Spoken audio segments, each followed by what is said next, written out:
पाय धुते ग. काय म्हणालीस? आज संध्याकाळी पाणी नाही येणार, आज पाणी टंचाई आहे. तू एवढं सारं पाणी भरलं आहेस, त्यावरून तरी मला नाही वाटत की आज पाणी टंचाई आहे. काय म्हणालीस? अगं आपण घरात 3च माणसं राहतो, तू, मी आणि बाबा, आणि तू एवढं पाणी भरलंय. काय म्हणालीस? बरं बाई, बसते मी गप्प. आता तरी हातपाय धु. मला सुद्धा माहिती आहे की आज पाणी टंचाई आहे.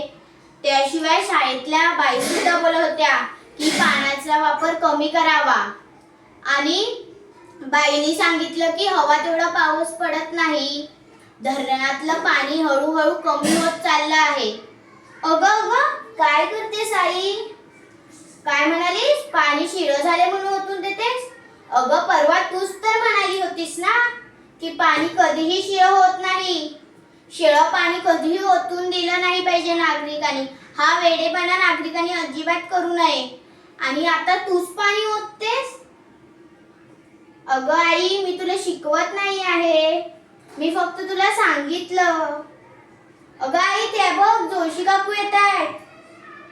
अगं आई, त्या बादली घेऊन येत आहेत, बहुतेक आपल्याकडे पाणी मागायला येत आहेत. कोण? जोशी काकू का?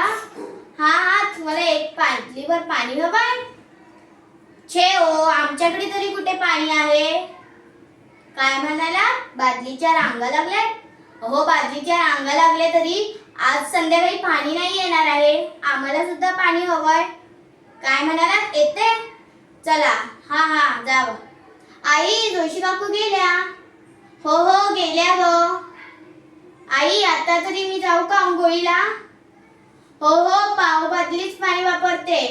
अगं आई, पण पाणी सगळं काठोकाठ बादल्या भरल्या आहेत सगळ्या. आता मी गरम पाणी कशात घेऊ? काय म्हणतेस? एक बादली पाणी ओतू? मग त्या परवाशी जोशी काकू आलेल्या, त्यांना तू एक बादली पाणी द्यायला काचकूच करत होतीस, आणि आता तूच स्वतः बोलतेस की पाणी ओतून दे. वा रे वा.